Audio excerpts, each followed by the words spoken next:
Friends, ఇది part 2. ఇప్పుడు ఇలా ట్రాన్స్ఫర్ చేసిన తర్వాత ఏం చేయాలంటే మీకు నచ్చిన షేప్ ఏదన్నా ఒక షేప్ని ఇలా ఒత్తి పెట్టుకోవాలన్నమాట. అంతే, ఇదిగోండి ఇలా ఒత్తి పెట్టుకొని తీయాలన్నమాట.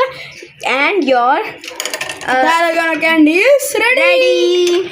So like, share and subscribe. అంతవరకు మీ జయశ్వేత. ఇప్పుడు ఎలా చేయాలో చూపిద్దాం, ఎలా తినాలో. సారీ, ఇదిగో ఈ టూత్ పిక్ ఉంది కదా, దీంతో మనం